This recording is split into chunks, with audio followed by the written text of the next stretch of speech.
Meron niya pala tayong ginagawa dito na Yamaha MT-15. Ito ay motor ni Idol. Ni Idol Vinci, you know. Matalikod ay magpasya. Ayan, so bali gagawin niya pala natin tong front shock ng kanyang MT-15 kasi merong tagas yung kanyang fork oil seal. Ayan, so bali papakita ko sa inyo kung paano natin gagawin yung oil seal nito. Ayan, so ito yung may tagas, yan. Kung mapapansin nyo, madumi. Tagas yan. Ayan, so yung isa nagawa ko na. Kaya ito, gagawin ko ng video ngayon para may pang-upload tayo. Tsaka delikado rin to kasi tingnan nyo, di ba natagas siya. Anong nangyayari? Pumupunta siya sa may sa may caliper. Rotor o caliper. Kaya pag nagbe-brake ako, dumudulas lang yung braking. Kaya mas maganda, maayos nyo agad tong tagas.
So ito yung ating ipapalit na oil seal, original Yamaha.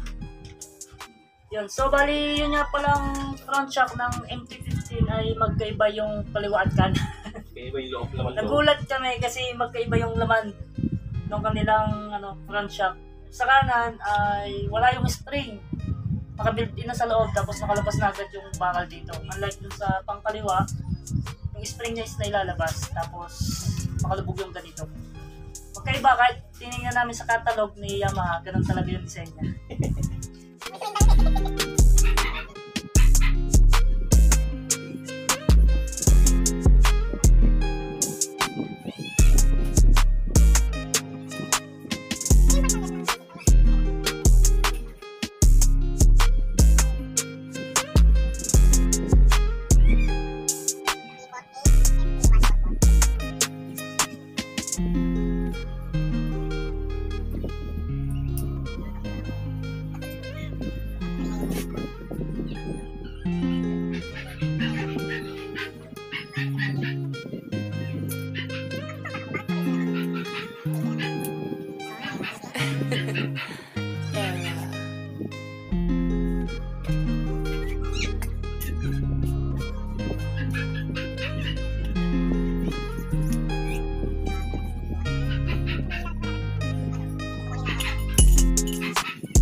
So meron nga pala akong ginawa na modified na tools para dito kasi yung oil seal nito ay hindi basta-basta na ipapasok dito kasi possible na masira kapag pinupukpok.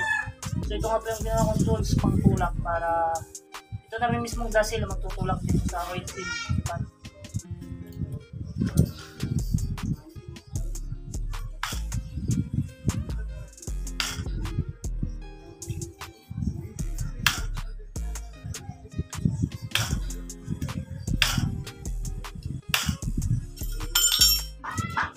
So ayan na, nakikabit na natin yung kanyang oil seal. So napakahirap, sobrang hirap ikabit. Yan, kung hindi gagamitin ng special tools, hindi siya may kakabit. Tignan natin yung kanyang lock.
So, ayan, nabuo na natin yung front shock. Parehas, balikan na natin ito isa. Napaka-hassle ng pagbubuo nito, hindi basta-basta. First time mo lang yan, eh, na? First time ko nagbuo nito. Ayan. Kapit na natin. So, bali yung asa, ganun pa rin, may guhit naman na natin. Kaya hindi tayo matitigil guys.